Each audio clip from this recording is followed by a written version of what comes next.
Buenos días.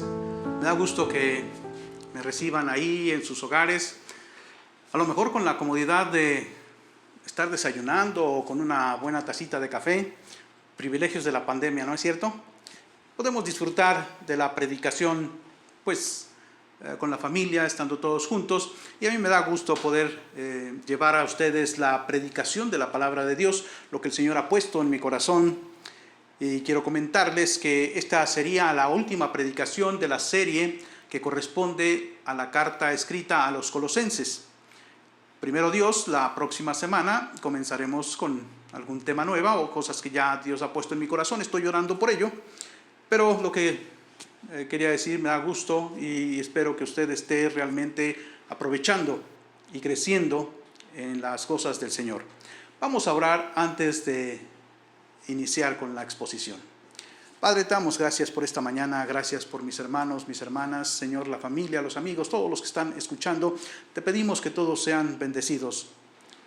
Señor, la exposición de tu palabra es para que alumbres nuestro entendimiento y nosotros podamos conocer tu voluntad. En este caso, Señor, quiero pedirte para que tú toques la mente y el corazón de todos los que nos están oyendo, para que comprendan y entiendan lo que significa Cristo Jesús y la Biblia para nosotros. Te ruego esto en el nombre de Cristo Jesús. Amén. La carta a los Colosenses, como toda la Escritura, es un mensaje unificado, único de principio a fin. El mensaje es hablarnos precisamente sobre Cristo Jesús.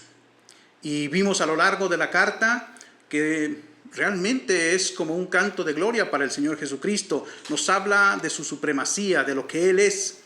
Y es precisamente que nosotros debemos de entenderlo, comprenderlo y aplicarlo a nuestra vida para que podamos nosotros vivir victoriosos en la vida cristiana. Cristo entonces es el personaje central de la Biblia, así como lo es de la carta que estamos nosotros terminando. Los falsos maestros, los falsos predicadores, los falsos apóstoles, lo único que quieren es confundirlo o logran hacerlo si nosotros no tenemos el conocimiento suficiente de lo que la Biblia nos enseña. Nos tratan de meter al pantano de la desesperación, al lodo cenagoso de la desesperación, pero gracias a Dios, para evitar caer en esto, tenemos nosotros el mensaje escrito y ese no cambia, no falla, ahí está precisamente a través de los siglos. Con el mismo mensaje, no ha cambiado, sigue siendo el mismo y será el mismo hasta la eternidad. Para los gnósticos de aquel tiempo, cuando Pablo escribió, y los de hoy, según la forma que hayan tomado, porque toman muchas formas, ellos nos dicen que la salvación está precisamente en el conocimiento. Y la Biblia nos dice que el conocimiento está en Cristo Jesús. Ese conocimiento que nos va a dar libertad, ese conocimiento que nos va a dar entendimiento de lo que está sucediendo en nuestro derredor. Ese conocimiento entonces nos aleja, nos pone a salvo de caer en los errores que son doctrinas muy bien preparadas por esta gente, para que nosotros no sigamos precisamente sus ideas. Dios, por el contrario de lo que ellos enseñan, porque ellos dicen que el conocimiento es solamente para un grupo selecto, un grupo de elegidos, Dios nos dice que no, que el conocimiento está al alcance de todos nosotros. Hay quien dice que no cree en la Biblia o en el Dios de la Biblia porque se opone al conocimiento. Fíjese nada más, qué cosa más lejana de la verdad. Dios, por el contrario, lo que quiere es que nosotros conozcamos y nos anima para que nosotros busquemos el conocimiento. Fueron los religiosos precisamente quienes comenzaron a imponerse de tal manera que el pueblo en general no conociera lo que dice la Escritura, no tuvieran el conocimiento. Era solamente para ellos, para los clérigos y para aquellos que pudieran pagarse una educación a ese nivel. Tenían que aprender el latín, porque recuerde que la Biblia, en la misa se predicaba en latín y se hacía de espaldas, y entonces había un pueblo ignorante de lo que estaba sucediendo allá enfrente y de lo que se estaba diciendo allá enfrente, pero eran los religiosos. Ellos lo que decían es que el conocimiento era para unos pocos. Si no lo decían con palabras, lo decían precisamente con los hechos. Entonces no es Dios el que se oponga al conocimiento. Siempre siempre ha sido el hombre. Cuando Dios nos creó, en Adán y Eva, creó seres inteligentes, seres capaces de analizar, seres capaces de concluir, de decir las cosas como son. Por eso los puso inmediatamente a trabajar. No habría manera de que Adán pudiera ponerle nombre a los animales si no pudiera analizar y concluir qué es lo que estaba viendo y cómo debía llamarlos. Él creó entonces un ser con la capacidad de pensar, de analizar, de concluir. Seres inteligentes como Él. Porque recuerde, Dios nos creó a su imagen y semejanza. Y así, estos gnósticos que han existido desde aquel tiempo, esta doctrina que Satanás empezó a promover entre los hombres, ¿sí?, niegan que el verdadero conocimiento lo tengamos nosotros. Se llaman elegidos. Y miren, déjenme seguirles este juego, son los elegidos los que dicen quiénes son los elegidos. ¿Comprendemos el círculo vicioso que hay en ellos?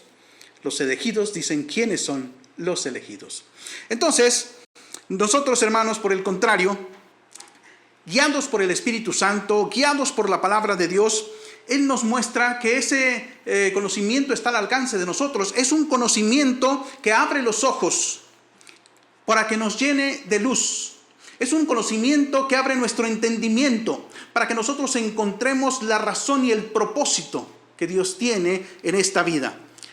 Los gnósticos dicen entonces que puedes vivir, fíjate, que con el conocimiento puedes vivir siendo el dueño de tu pasado, tu presente y tu futuro. ¿Dueño?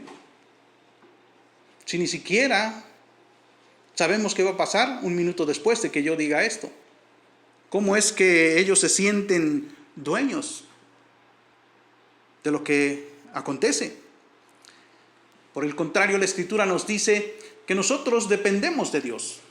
Es precisamente por fe y por la oración que Dios provee para nosotros lo que nosotros necesitamos. Mire, nosotros no tenemos o no somos diosesitos como ellos piensan o como ellos dicen y predican.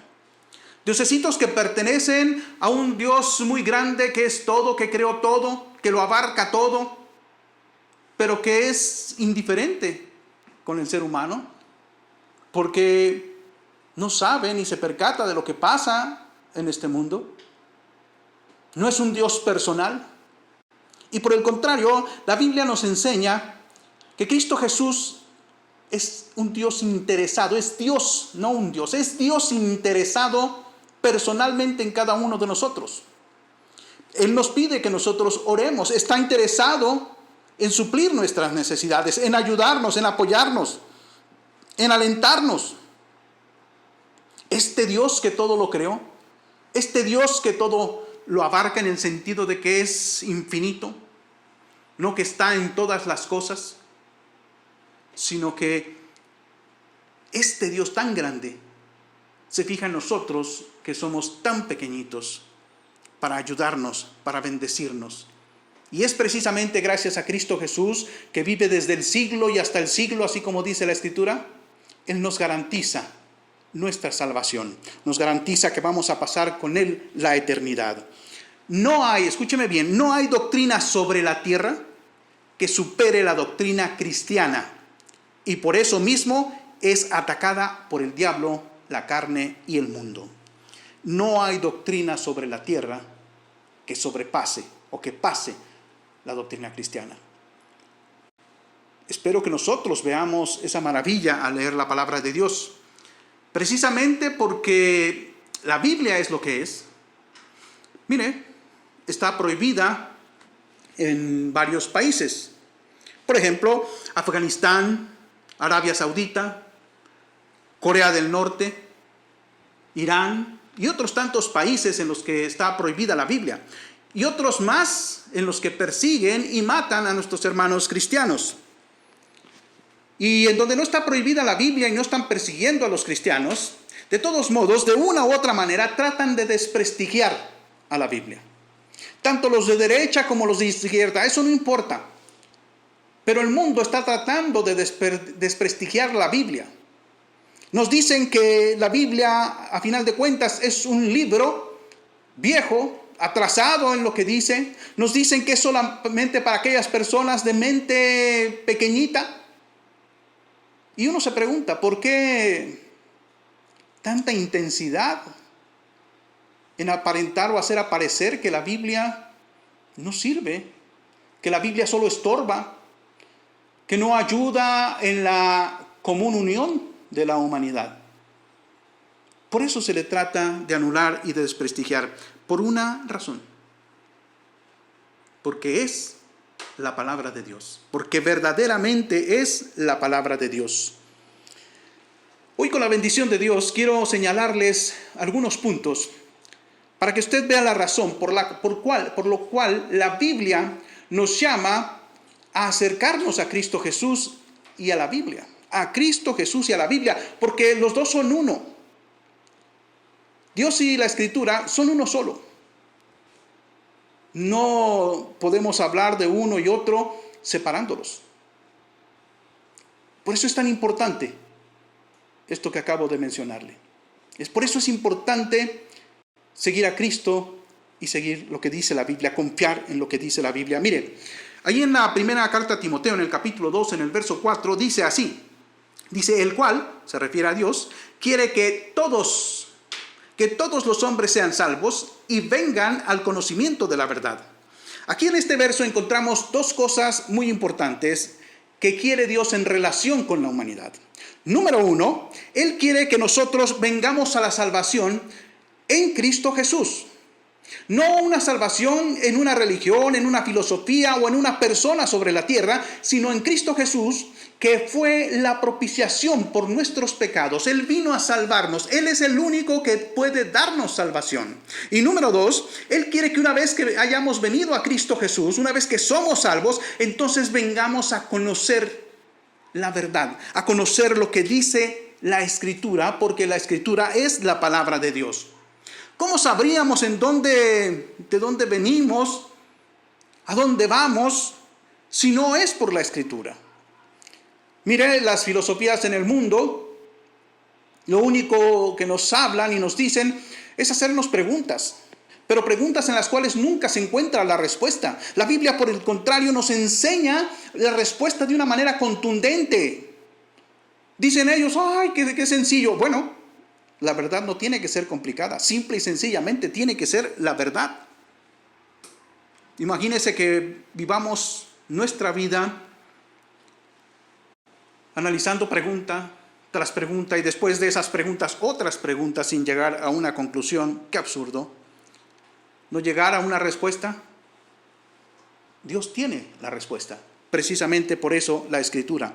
¿Cómo sabríamos cómo comenzó todo si no es por la Escritura? Fíjese, por lo que Dios reveló en la Escritura.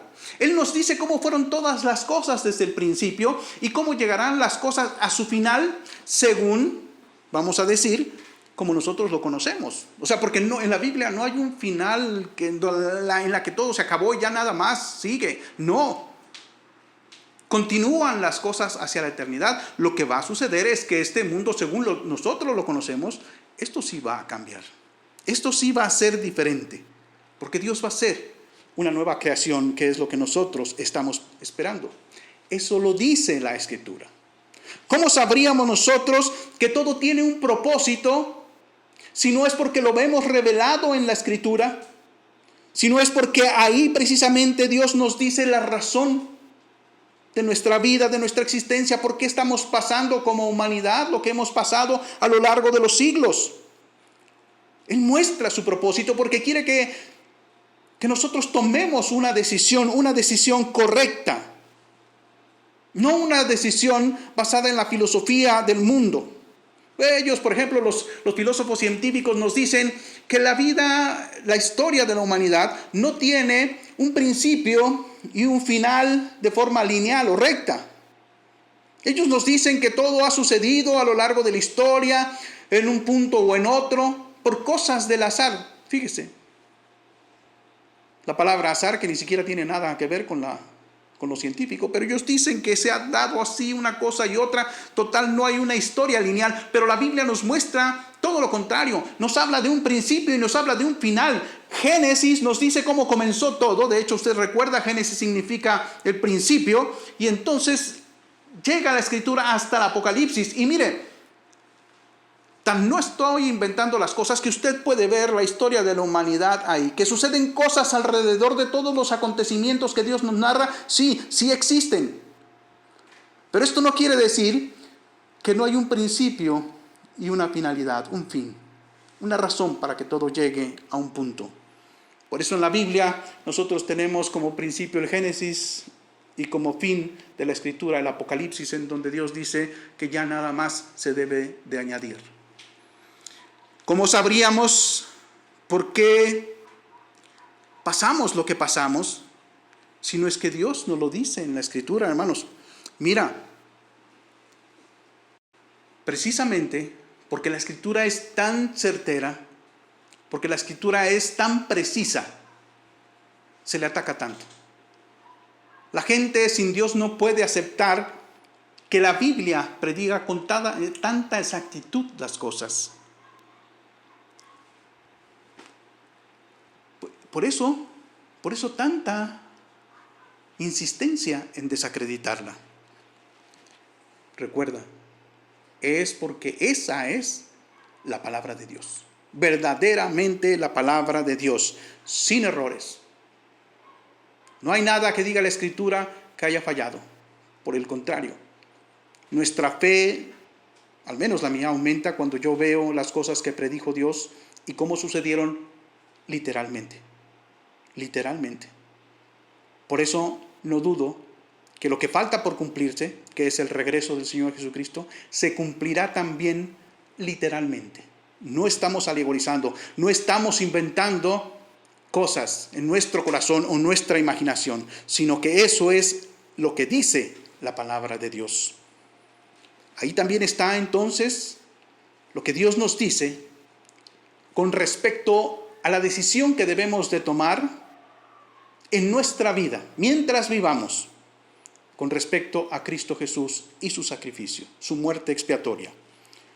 Porque dependiendo de ello, tendremos un futuro con Él o una eternidad sin Él. Por eso debemos de venir a la Biblia. Quizá la pregunta es, bueno, pero ¿por qué la Biblia? Hay otros libros en la humanidad que se han escrito y que tienen prestigio. Escúcheme, son libros que tienen que ver con religión, no con Dios. No con Dios. La Biblia, le vuelvo a repetir, la Biblia nunca ha sido hallada en un error. Por el contrario, el avance de la ciencia ha demostrado que la Biblia tiene razón. Se han tratado de burlar de muchas cosas de la Biblia y pasan los años y entonces Dios demuestra que lo que dice es verdad, que no hay ninguna falla. Así entonces, la Biblia es aquella a la que tenemos que venir, porque en ella hay seguridad. Primero, debemos venir a Cristo y a la Biblia para encontrar la salvación.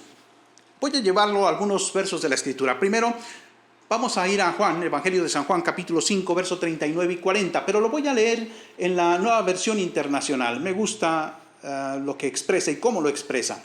Dice así: ustedes estudian con diligencia las Escrituras. O sea, está hablando el Señor Jesucristo, Dice, porque piensan que en ellas hallan la vida eterna. O sea, sí, hermanos, el mensaje de vida eterna está ahí precisamente, está en la Biblia. Y nosotros vemos a mucha gente en el mundo que nos dice que lee la Biblia, y yo no dudo que lean la Biblia, los he visto leer la Biblia. Pero no responden al mensaje escrito. Y eso lo dijo el Señor Jesucristo. Dice, ustedes estudian con diligencia las Escrituras porque piensan que en ellas hallan la vida eterna. Y son ellas, o sea, las Escrituras, las que dan testimonio en mi favor, dice el Señor Jesús. Sin embargo, aunque así es, ustedes no quieren venir a mí para tener esa vida. ¿Se fijan? Bien pueden leer, claro que la leen, claro que ahí dice, pero no vienen, no responden al mensaje. porque están acostumbrados a lo que la religión les enseña, a lo que la religión les dice, quizás a su propia filosofía de vida. Y no pueden aceptar o no quieren aceptar lo que dice la Escritura. En Juan capítulo 5, ahí, unos versículos antes, en el verso 24, fíjese lo que dice el Señor Jesucristo. Dice, de cierto os digo, estas palabras quiere decir, no hay falla en lo que Él está diciendo. No hay falla en lo que Él está diciendo. Fíjese, aquí hay 5 verbos importantísimos. Porque el Señor Jesucristo dice, el que oye mi palabra, el que oye, ¿qué? La religión, la filosofía, sus ideas, no. La palabra escrita. El que oye mi palabra y cree al que me envió, o sea, le cree a Dios, ese que habló a través del Espíritu Santo a Juan y le dijo que escribiera, porque de tal manera ha amado Dios al mundo, que ha dado a su Hijo unigénito para que todo aquel que en Él cree, ¿se fija?, tenga vida eterna.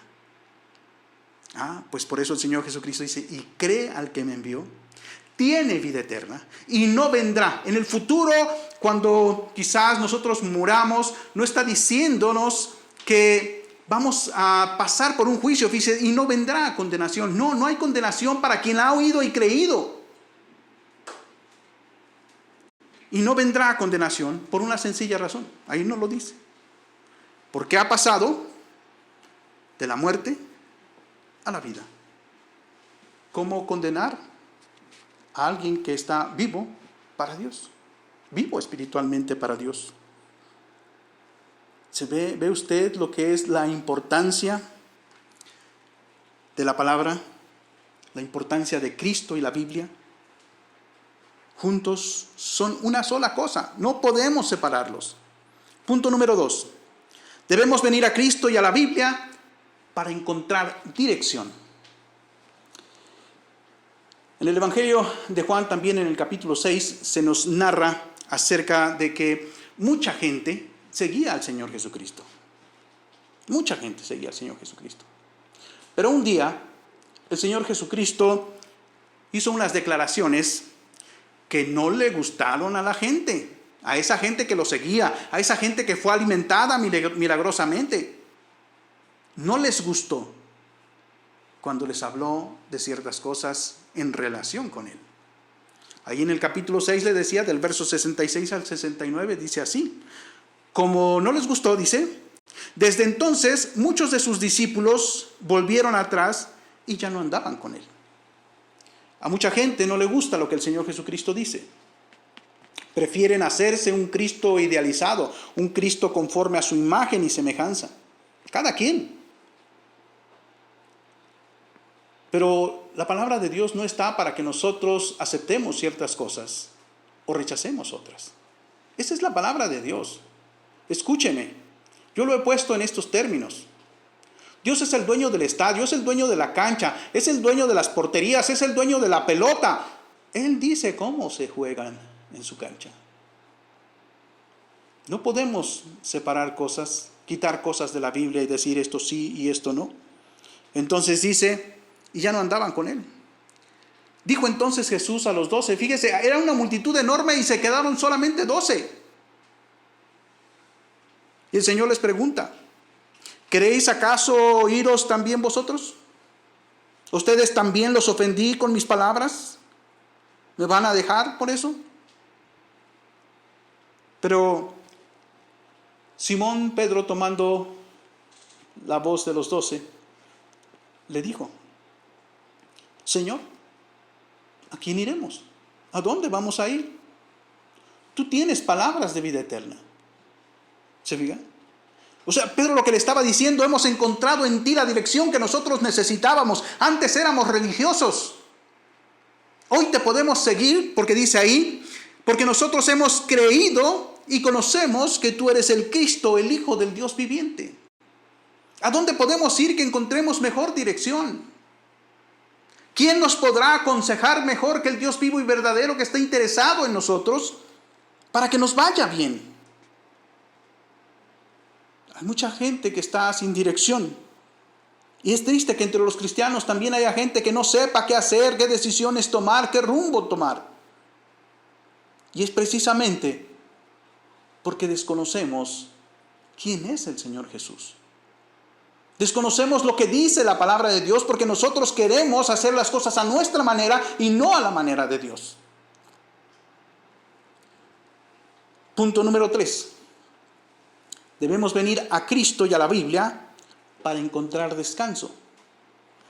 Mateo 11:28, versículo muy conocido yo creo por todos, dice así: venid a mí todos. Me gusta señalar, o he estado señalando en la predicación estas palabras, porque la palabra todos es aquí sin excepción de nadie. Y Dios está hablándonos a todos y quiere que todos vengamos a Cristo Jesús y al conocimiento de su palabra. Y dice: venid a mí todos los que estáis trabajados y cargados, y yo os haré descansar. La vida no es fácil. Yo sé que no estoy descubriendo el hilo negro, pero déjame preguntarte: ¿estás durmiendo bien? ¿Cargas con un fardo, con un bulto pesado a tus espaldas que incluso te quita el aliento? ¿Es por tu pecado o es por alguna preocupación? No importa. Él te conoce. Él lo entiende. Él sabe que estás necesitado, que estás necesitada de Él. Él te está diciendo: ven. Es una invitación de Él. Venid a mí, todos. Ven, es lo que está diciendo.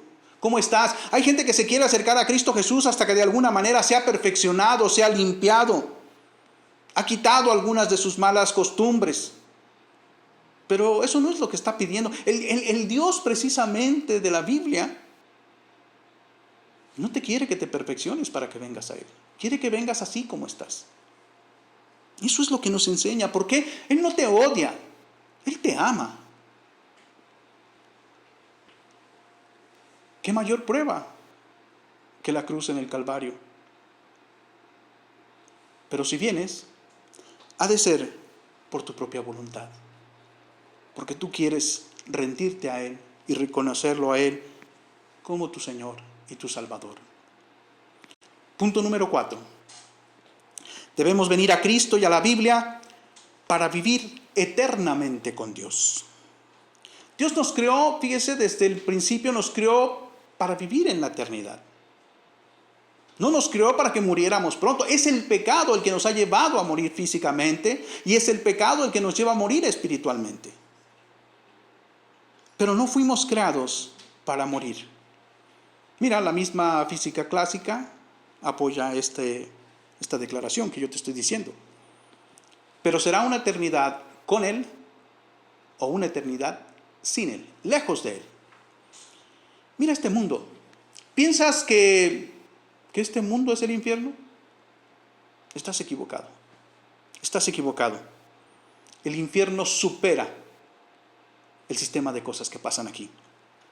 Precisamente en la revelación que Cristo Jesús nos hace con respecto a ese infierno, a ese mundo, nos habla de un sufrimiento total, absoluto, de un mundo lleno de tormento. El rico que aparece en el capítulo número 16 del Evangelio de San Juan representa a los que sienten que tienen todo sin Dios.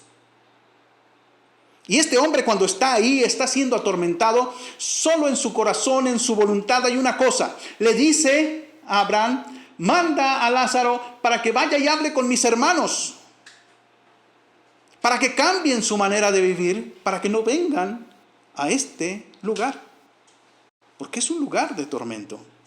Así que no existe la doctrina del sueño eterno, no existe la aniquilación del alma, no existe el te mueres y se acaba todo.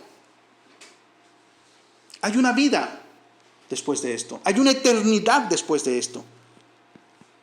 Y hay quien se queja y dice: bueno, y es que ¿cómo es posible que un Dios de amor cree el infierno? Es que el pecado es muy grave para Dios. Nosotros eso es lo que no entendemos. Nosotros al pecado le llamamos diversión. Pero a Dios le ofende y le ofende gravemente. Por eso creó precisamente un lugar como ese. Pero escúchame, Él no quiere que vayas ahí. Él lo que quiere es que vengas a Cristo Jesús. Por eso envió a Cristo Jesús a que fuera atormentado Él, a que fuera flagelado, a que fuera clavado en una cruz como un criminal, para que tú no vinieras a ese lugar, al infierno, al lago de fuego. Precisamente por eso, fíjate la bendición de la Escritura. Nos deja la Escritura para que nosotros no vayamos a ese lugar de tormento eterno. Está por escrito. Muchas veces encontramos versículos que están firmados por Dios. Yo, después de eso dice yo, Jehová. O sea, los garantiza Él mismo. Yo sé que en el mundo te han enseñado muchas cosas con respecto a la Escritura.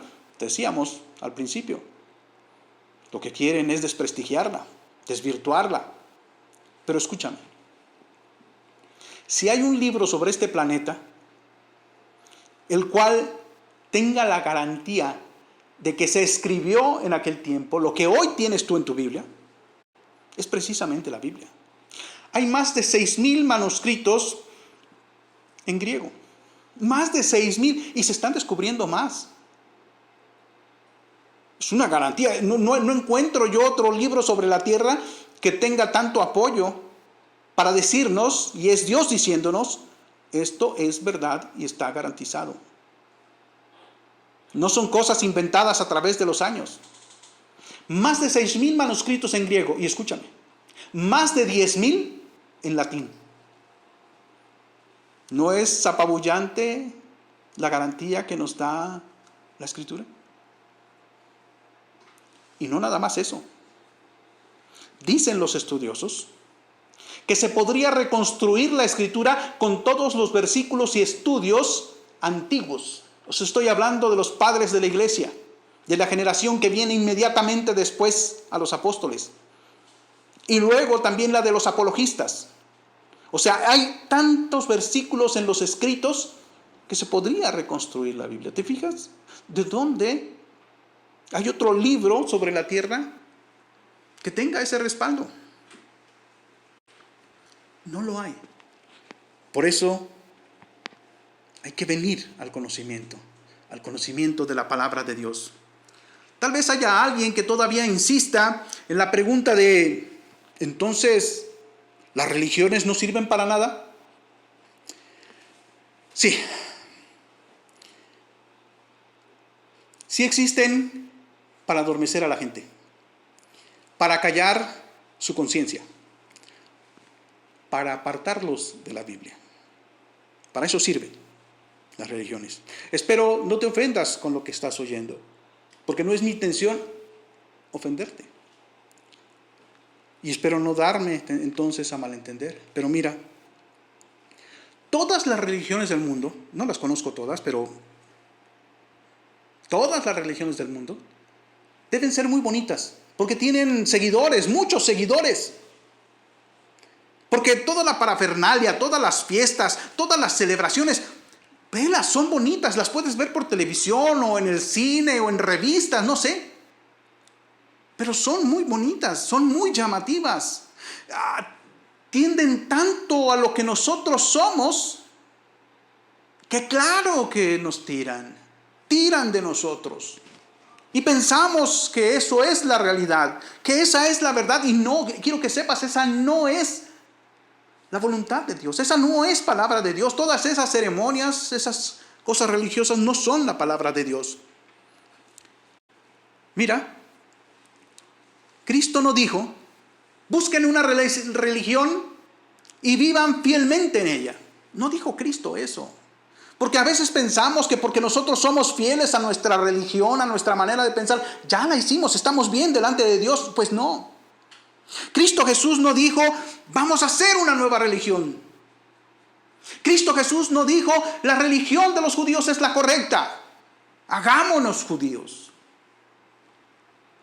Cristo Jesús dijo, sígueme, porque yo edificaré mi iglesia. Porque yo edificaré mi iglesia. ¿Y cómo lo vamos a seguir? Pues viviendo de acuerdo a lo que dice la palabra de Dios. Dios no quiere perfectos, no quiere perfectas. Dios lo que quiere es que lo sigas con todo tu corazón. Mira, cuando el Señor Jesús está orando al Padre en el capítulo número 17 de Juan, en el verso 17 dice así. Dice, santifícalos en tu verdad. O sea, Cristo Jesús le está pidiendo al Padre que aquellos que pongan su fe en Él, los santifiquen en la verdad. Número 1, ¿qué es la verdad? Ahí mismo en ese verso dice, tu palabra es la verdad. Bueno, la palabra santificar quiere decir ponlos aparte. Apártalos en tu verdad. O sea, según lo que dice la palabra de Dios, tu palabra. Porque esa es la verdad. No tenemos que andar adivinando. No debemos de permitir que alguien nos imponga cosas que dicen que dice la palabra de Dios. Tú puedes verlo precisamente. Esa es la bendición de que tú tengas tu Biblia en tu mano, en tu casa. Y que cheques precisamente si lo que se te está diciendo o pidiendo en un momento determinado viene en la palabra de Dios. Podemos hacer una comparación muy interesante. La iglesia de Tesalónica, de la cual tenemos 2 cartas, era una iglesia fabulosa. Tú empiezas a leer la primera carta y dices, ¡wow! ¡Qué tremenda iglesia! ¡Qué bien están haciendo las cosas! Sin embargo, si tú lees el libro de los Hechos, que es la historia de la iglesia, los principios de la iglesia, te vas a dar cuenta que ahí Lucas escribe y nos dice que después de salir de Tesalónica, llegan a un lugar, llegan a un lugar que se llama Berea. Y dice así, con respecto al pueblo de Berea. Estos eran más nobles que los de Tesalónica. O sea, ¿puede haber una iglesia más noble que Tesalónica?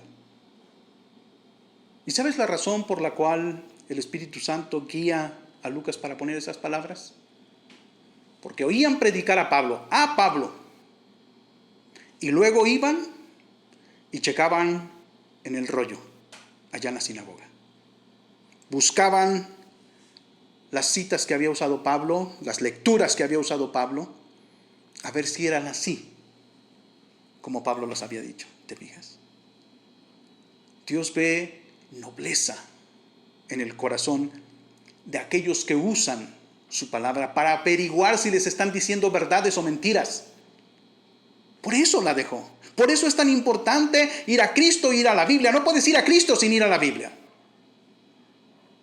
Porque te van a engañar. Te van a hablar de un Cristo filosófico, de un Cristo revolucionario. Te van a hablar de un Cristo religioso.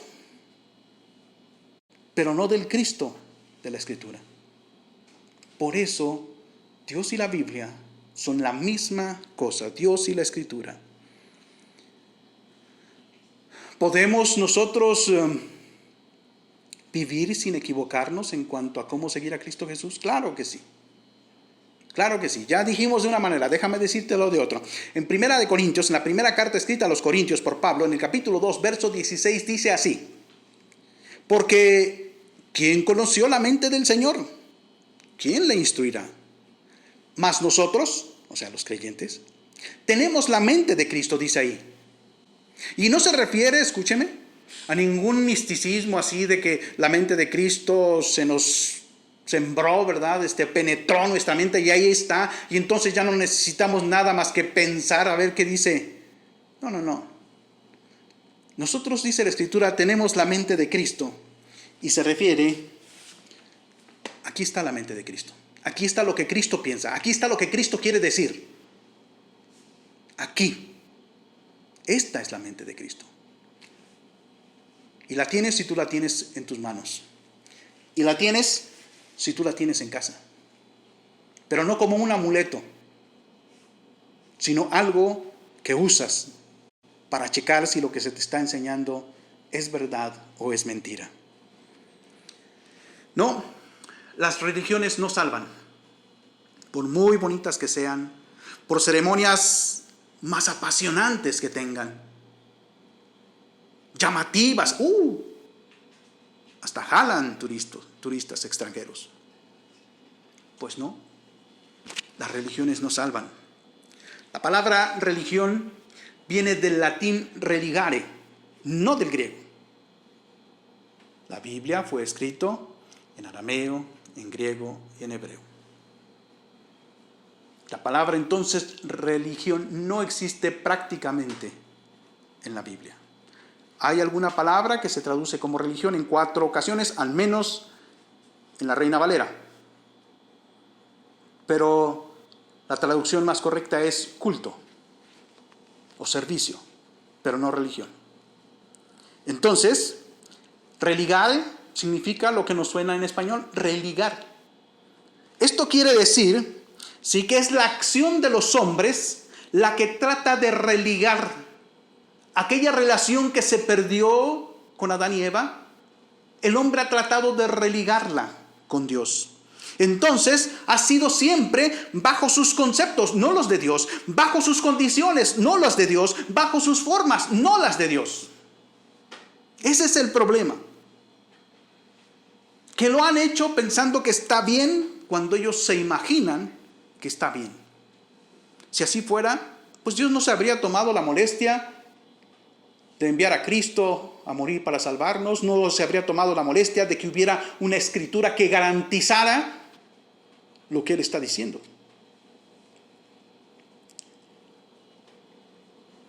La Biblia está ahí para que tengamos una relación correcta con Cristo Jesús, con Dios. Él vino para salvarnos. Las religiones no salvan. Hay que seguirlo a Él, a Cristo Jesús. Y sus pasos están registrados en la Biblia, en tu Biblia. En conclusión, mis queridos hermanos, hermanas, familia, amigos, en la carta a los Colosenses, como en la Biblia, encontramos el Evangelio, las buenas noticias. Y las buenas noticias es que solo hay un camino, Jesucristo. Solo hay una verdad, Jesucristo. Solo hay una vida, Jesucristo. Síguelo a Él. Entrégale tu corazón a Él, como dice la Escritura. Padre, en esta tarde te quiero dar gracias, Señor, por todo tu amor y tu misericordia. Qué bueno es recordar que cuando leemos la Escritura hay una figura central, Cristo Jesús, y hay un propósito para nosotros como seres humanos, encontrar la salvación. Y yo te quiero dar gracias, Señor, por Cristo Jesús mismo. Y quiero darte gracias, Señor, también por el tiempo que nosotros estamos viviendo. Porque es un tiempo en el que tú estás trabajando con nosotros para tu gloria, para tu honra. Es un tiempo, Señor, en que mis hermanos y mis hermanas, estoy seguro, no nada más en Casa de Oración El Shaddai, sino en toda tu iglesia en el mundo, Señor, estamos siendo bendecidos. Porque a pesar de todo lo que esté pasando, tú nos has bendecido. Somos tu pueblo, Israel es tu pueblo. Somos tu iglesia, todos los que hemos puesto nuestra fe en Cristo Jesús. Y hemos sido y estamos siendo y seremos bendecidos espiritualmente, físicamente y materialmente. Porque tú eres Dios. Porque tú siempre extiendes tu mano para bendecirnos, para ayudarnos, para prosperarnos, Señor. Yo te quiero dar gracias. Gracias por ello, en el nombre de Cristo Jesús. Y mis queridos hermanos, hermanas, familia, amigos, en el nombre de este Dios maravilloso, que ha hecho todo para traer la salvación a nuestra vida, falta tu respuesta. En su nombre, que Él te guarde del mal, te aparte de los peligros y te prospere en todo lo que tú haces. Así te bendigo en el nombre del Señor Jesucristo. Amén.